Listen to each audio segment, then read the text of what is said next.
Good morning, lovelies. ZoëTwoDots here with some more Pokemon Go goodness for you. And today we're going to jump into a recap of all the final event details that have been announced for the Pokemon Go Fest finale, final, it's done, here's the good job everyone.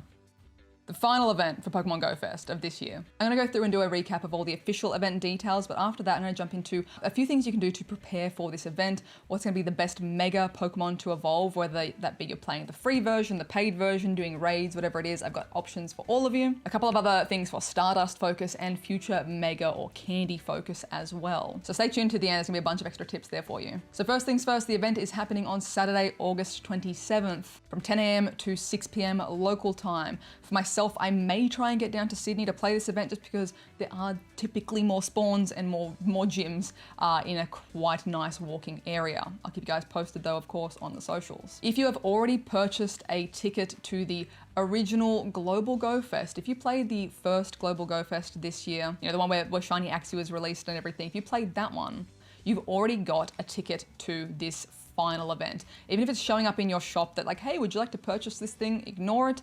If you had played and purchased the Global Go Fest ticket, you do not need to do anything else. You've already got a ticket for this finale event. However, if you didn't play the Global Go Fest and you would like to participate, you absolutely can, and you can purchase a ticket if you so desire. Additionally, if you are just buying the standalone finale ticket, there is a discount for then gifting tickets to friends and family. So if you are gonna buy your own ticket anyway, and you wanna play with other friends who don't have a ticket either, you can gift them tickets for a cheaper amount, just get them to pay you back later or something. So first of all, the free experience. So this is if you don't even want to buy a ticket, if you're just like regular old Greg and you just wanna have a good old time and not spend any money, there's still stuff that you can do in the game too, and there's still a hefty amount to participate in. So for the free experience, 10 AM to 6 PM, regardless of if you have an event ticket, this is what you can expect to find. A short special research story. You can take a snapshot during the event for a surprise. Shiny Munna is going to be released for everyone. Keep in mind as well, as with any new shiny Pokemon, the second that shiny is turned on in the first time zone, so once Kiribati Island is like ready to rock and roll, and that one person over there, like, you know, that shiny switched on, you can catch it anywhere in the world. So if you just happen to have a wild Munna spawn in your street, because that shiny is switched on anywhere, it could be a shiny for you as well. So it's worth a check. So Shiny Munna being released. Plus there's gonna be a bunch of special avatar items available in the shop for purchase if you're so feeling inclined. That's kind of cute. There's gonna be stickers for spinning Pokestops or in gifts or purchasing them in the shop as well. All of the currently released Ultra Beasts are gonna be available in raids throughout the day. All of those can be caught in Ultra Balls, Beast Balls as well. So we're still in the free portion. There's going to be rotating habitats throughout the day. So rather than the 1 hour rotations, which I think is pretty annoying, they're gonna be 2-hourly rotations. So pockets of 2 to 2 hours throughout the day. So for Ultra Incursion, Pheromosa is 10 AM to 12 PM. We're gonna be seeing in the wild Pikachu wearing a Shaman inspired scarf, Scyther, Pinsir, Sudowoodo, Hitmontop, Meditite, Anorith, Kricketot, Woobat, and Carablast. For the Buzzwole Ultra Incursion, midday to 2 PM, we'll be seeing that Pikachu again, Machop, Geodude, Hitmonlee, Hitmonchan, Magmar, Numel, Cranidos, Drillbur, and Axew. Ooh, nice. For the Xurkitree Incursion, Pikachu wearing a Shaman-inspired scarf, Electabuzz, Electrike, Shinx, Laleep, Burmy, Combee, Foongus, Joltik, Shelmet, and Stunfisk. For the Nihilego Ultra Incursion, 4 PM to 6 PM, Bulbasaur, the Pikachu, Clefairy, Tentacool, Chansey, Tangela, Omanyte, Chikorita, Turtwig, Burmy, the plant style, Munna, Frillish, Swirlix, and Skrelp. Yeah, you may have noticed there the new shiny, and probably the second newest shiny Swirlix. Munna and Swirlix only featured in the 4 to 6 PM time slot. If you didn't know, Swirlix was released as the shiny for Sapporo. It is a fun shiny. The evolution as well, it's like literally a chocolate cake with a cherry on top. Such a great shiny. Munna as well, Munna's evolution Mushana, that shiny is the definition of dreamy. So for me personally, the 4 PM to 6 PM is going to be my absolute just like 2 hours of power, trying to get as many of those little cuties as I can. Still in the free zone here, you don't need a ticket to be able to see the special raids happening. So all throughout the day, the 1-star raids are going to be the Pikachu, Axew, and Rockruff.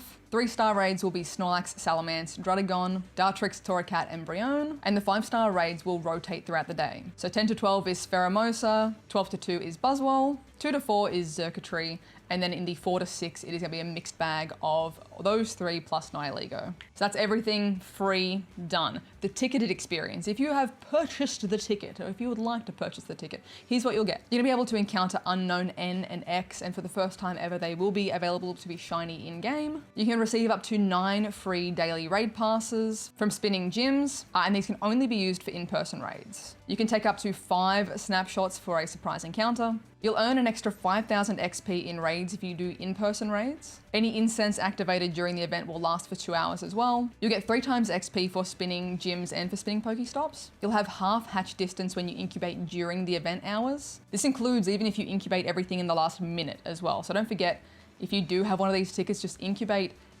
keep incubating throughout the day, even if you're just using a free incubator, but I recommend setting an alarm for like 5:55 to remember to incubate whatever you have left in your stack. So that way you can still get the most out of that bonus. And starting at 10 AM local time, trainers who have caught Skyform Shaman will be able to change it into Landform Shaman and vice versa. So you just wanna like change your Shaman, probably at the cost of a lot of Stardust and candy is my guess. You'll be able to do that. In addition to the short research storyline, ticket holders can get access to additional research. 3 short exclusive special researches. Those will reward you with in-game items, an encounter with Skyform Shaman, exclusive avatar items, and for each of the 2-hour incursion like time brackets, you'll receive a new special research story. Each of these special research stories will require the previous one to have been completed, so complete the Pheromosa special research, you'll then get the Buzzwole special research. Complete that one, you'll get Xurkitree, etc. And as long as you claim the special research story during the event, that means you have to just turn on your game and like make sure you see that you've got your special research. You can complete those other special research later on. You don't have to do them all on the day. It's probably going to be easier if you do them all on the day. But say, for example, you get called up into work and, oh no, my paid ticket. Just make sure you open your game on the Saturday. Make sure you get that first special research and you've received it.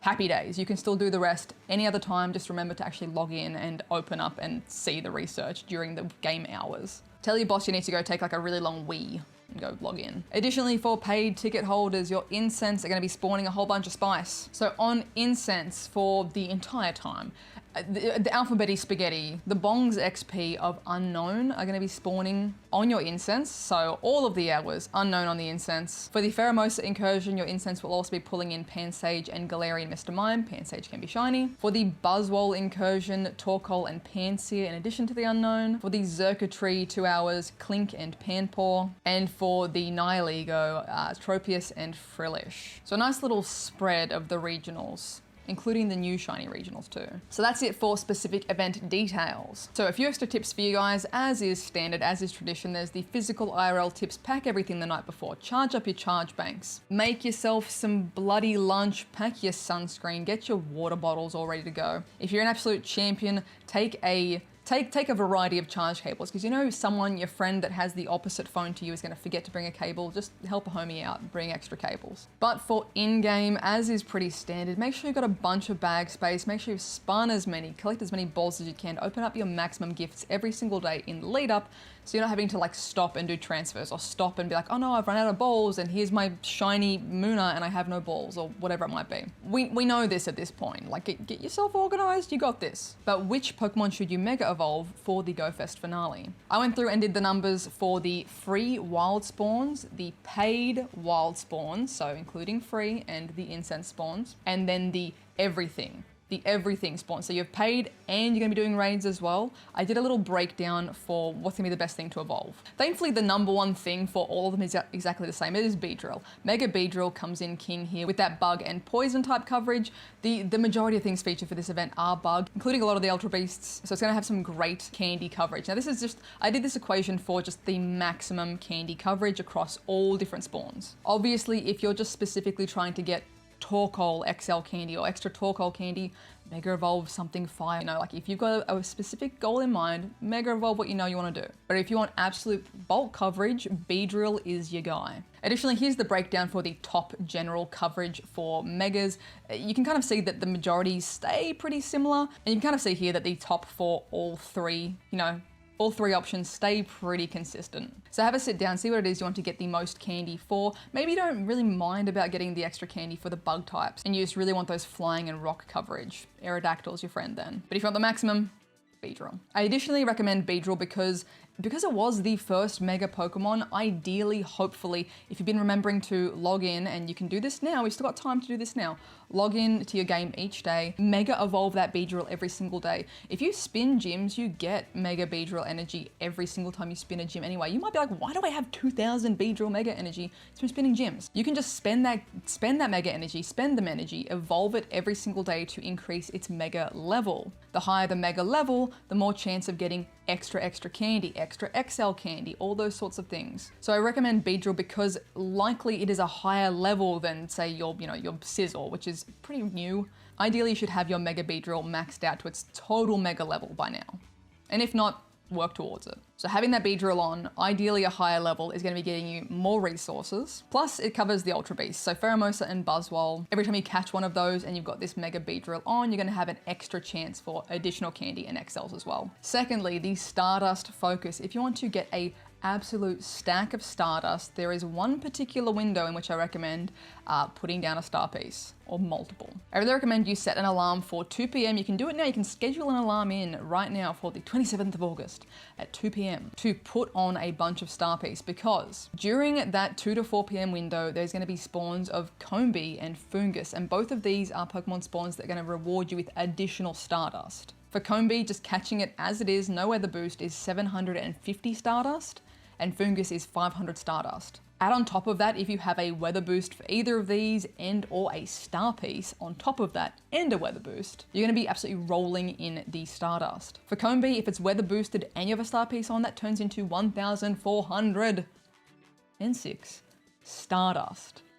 For one catch, which is amazing. That's the equivalent of catching 14 individual Pokemon in just one go. So I highly recommend, as annoying as Combee can be sometimes to catch, hopefully they increase the catch rate like they did for GoFest in-person event. But Combee and Fungus both can be shiny as well, so you're shiny checking, just make sure you land that catch as well for the extra Stardust. And lastly, for the candy or Mega focus for future Mega Pokemon, or ones that are kind of Mega now but maybe you don't have enough resources for. For the 10 a.m. to midday time slots, Scyther and Pinsir are going to be spawning. So if you want to get yourself maybe a decent IV one or some extra candies to power up your decent one, those are going to be two good ones to focus on for catching. Numel is featured in the 12 to 2 p.m. window, and that does have a future Mega evolution through Camerupt. Also, it's a shiny. For the 2 to 4 p.m. window, Electrike is featured, which is already Mega available, but maybe you don't have a nice one to evolve yet. And the 4 to 6 p.m. window does have Bulbasaur. And Venusaur is a really good just general all-rounder to use for gyms and stuff. So again, if you don't have a decent one, you don't have enough candies for your decent one, catch a couple of Bulbas. And that is pretty much it. Let me know in the comments down below, is there a particular Pokemon you're going to be chasing for the GoFest finale? Are you going to be taking it easy and just like chilling, sitting on a park bench, having a good time? Or are you going to go absolutely bonkers grinding out this event? Let me know. And if you have any hot tips as always you want to share with people, leave them down below. I'm going to leave a little heart on all of the best tips. As always, lovelies, thank you so much for watching. If you are new, please be sure to subscribe. Thank you to everyone who did leave a like as well. And if you'd like additional ways to support the channel, links for Patreon and the merch are in the description down below. I hope you're having a wonderful, wonderful morning, noon, night, whatever time it is for you. And I'll catch you guys in the next one. Bye.